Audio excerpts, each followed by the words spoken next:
प्रदेश सरकार ने जल शक्ति मंत्री और जनपद के प्रभारी मंत्री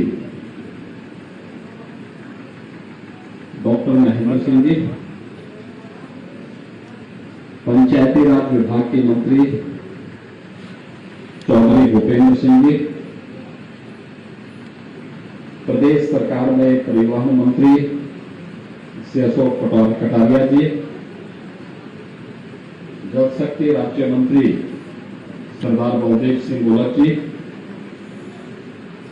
जिला पंचायत के अध्यक्ष डॉक्टर सैफाली सिंह जी, महापौर श्री विनोद अग्रवाल जी, माननीय विधायक श्री रितेश गुप्ता जी, राजेश कुमार सिंह जी, सुशांत सिंह जी, जयपाल दस्त जी, हरि सिंह ग्रोवर जी, राम गोपाल पौत्र गोपाल जी, पूर्व सांसद कुंवर सर्वेश सिंह जी,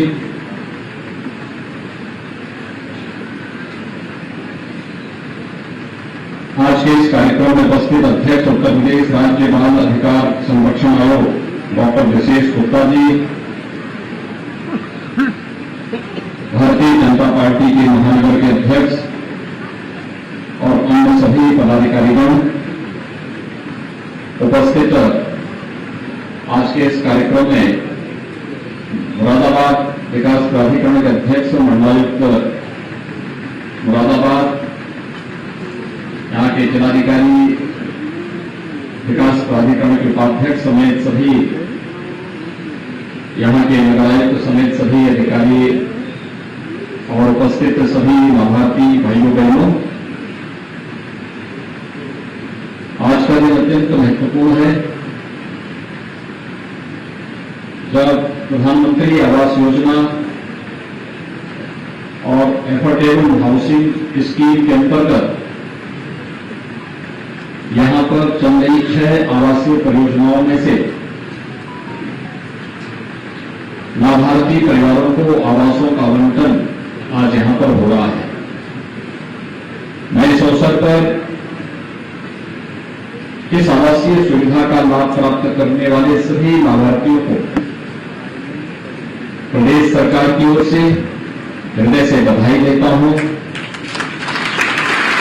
आप सबको राज्य सरकार की ओर से ये दीपावली का एक विशेष उपहार है और इस दीपावली के विशेष उपहार के लिए आप सबको राज्य सरकार की ओर से हृदय से बधाई और मंगलमय शुभकामनाएं। आप सब जानते हैं कि उत्तर प्रदेश में सरकार आने के पहले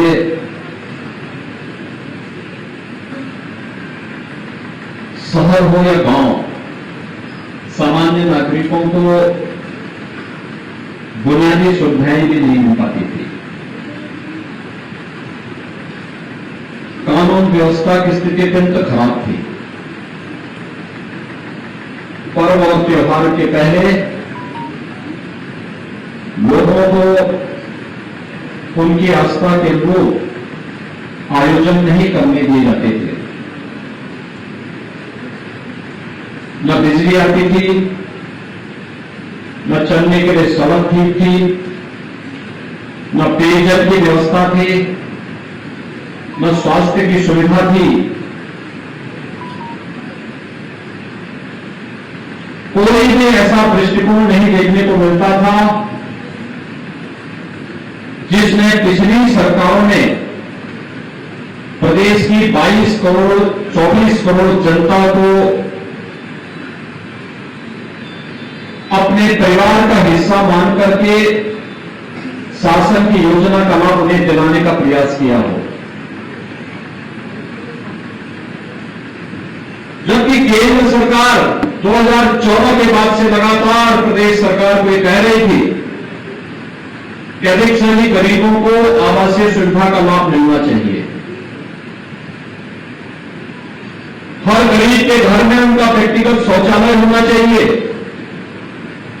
हर गरीब को प्रधानमंत्री उज्ज्वला योजना में रसोई गैस के निःशुल्क सिलेंडर उपलब्ध होने चाहिए। हर गरीब को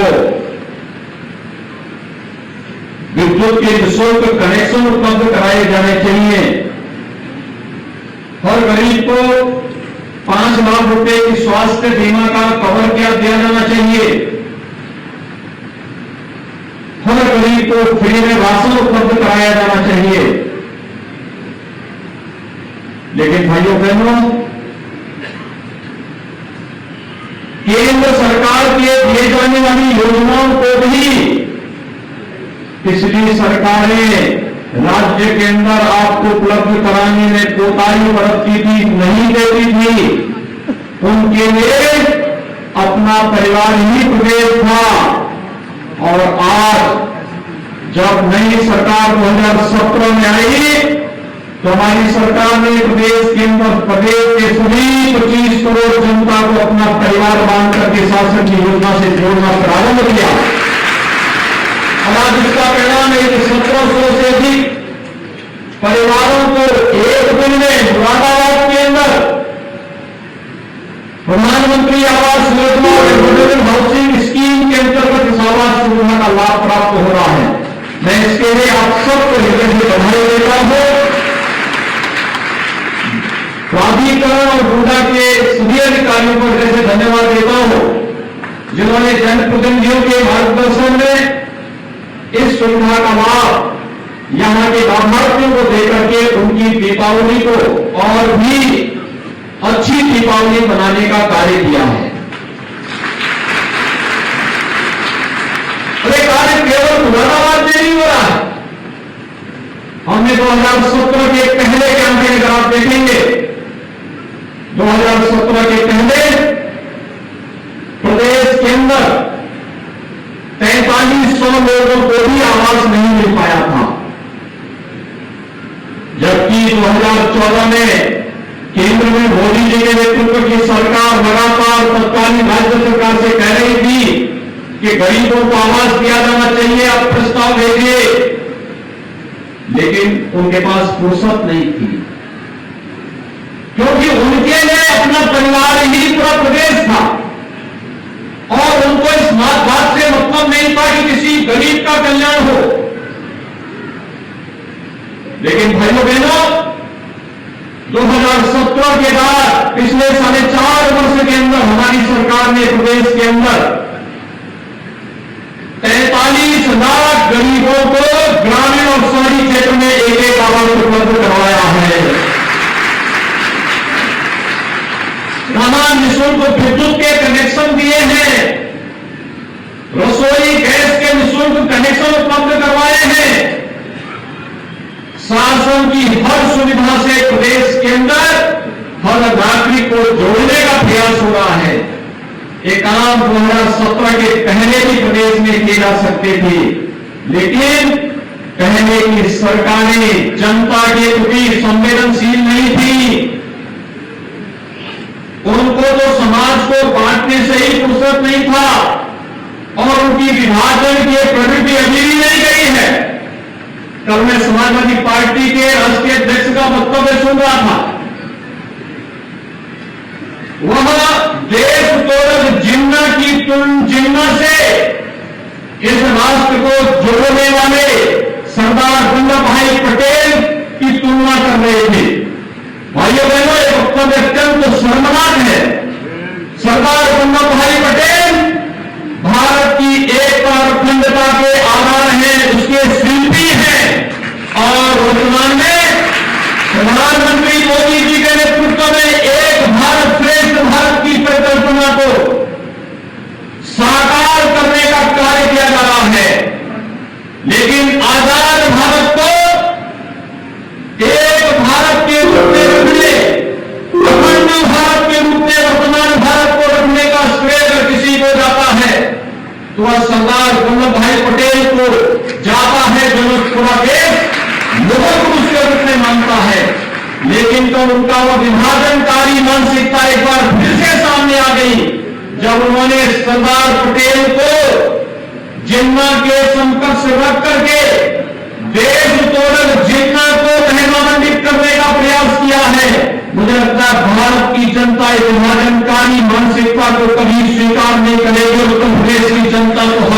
स्वीकार नहीं करेगी। ये तालिबानी मानसिकता है जो हमेशा तोड़ने में विश्वास करता है।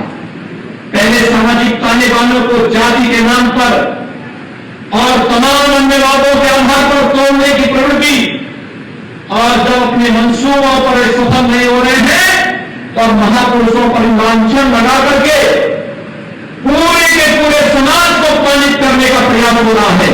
इस दुष्प्रवृत्ति को कतई स्वीकार नहीं किया जा सकता है और पूरे समाज को, पूरे प्रदेश को इसकी निंदा करनी चाहिए। समाजवादी पार्टी के राष्ट्रीय अध्यक्ष को अपने स्थिर में गए प्रदेश की जनता से माफी मांगनी चाहिए, देश की जनता से माफी मांगनी चाहिए कि भारत के अखंडता के शिल्पी सरदार वल्लभ भाई पटेल का यह अपमान देश कभी स्वीकार नहीं कर सकता। उनका यह वक्तव्य इसलिए आया है क्योंकि विभाजन की उनकी प्रवृत्ति हमेशा रही है।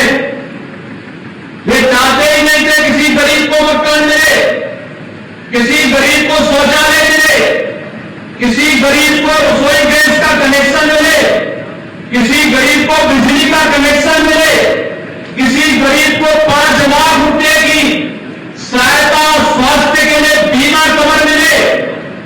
और भाइयों बहनों, आपने देखा होगा कोरोना काल के दौरान, ये सभी नेता कोरोना के दौरान, सपा हो, कांग्रेस हो, बसपा हो, ये सभी लोग कोरोना के दौरान होम आइसोलेशन में थे, घर से बाहर नहीं निकले थे। गरीब जनता के पास जाने की बात तो दूर, अपने स्वयं के पदाधिकारियों के घर में भी नहीं गए। और जब उनके नेता स्वयं होम आइसोलेशन में थे तो उनके पदाधिकारी और उनके कार्यकर्ता भी होम आइसोलेशन में पड़े हुए थे।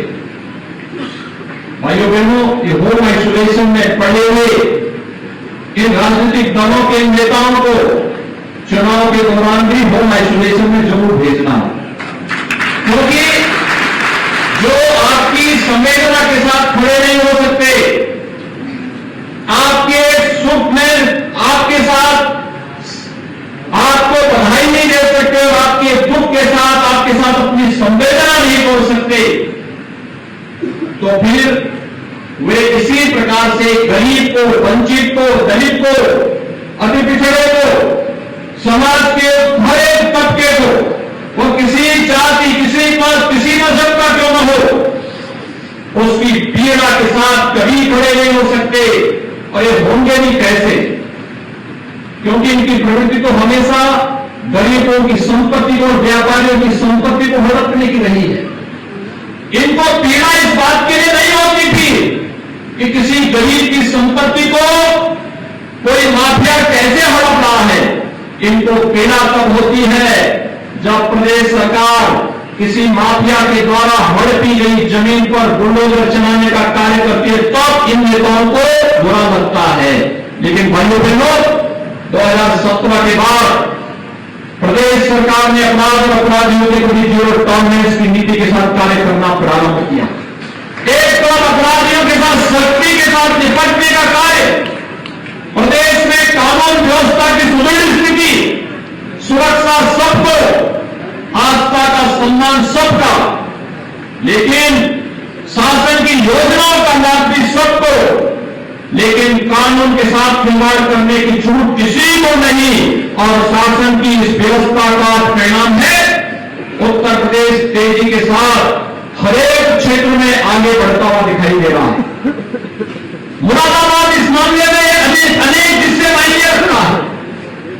मुझे याद है जफर इस्लाम को हम लोगों ने राज्यसभा में देखा, वे यहां पर आए, यहां के तमाम एक्सपोर्टर से जब उन्होंने बातचीत की, यहां के प्रशासन ने, यहां के जनप्रतिनिधियों ने जब इसमें रुचि ली, आज परिणाम है मुरादाबाद एक्सपोर्ट का एक हब बना है।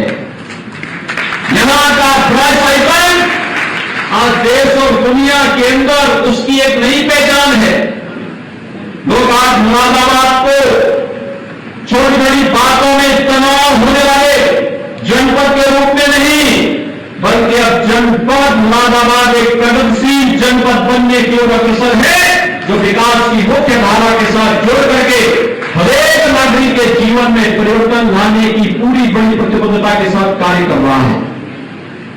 भाइयों बहनों, हमें विकास कोई महत्वपूर्ण विकल्प के रूप में जनता के सामने प्रस्तुत करना होगा और जनता को भी यह मानना पड़ेगा कि विकास से ही उनके जीवन में परिवर्तन आने वाला है।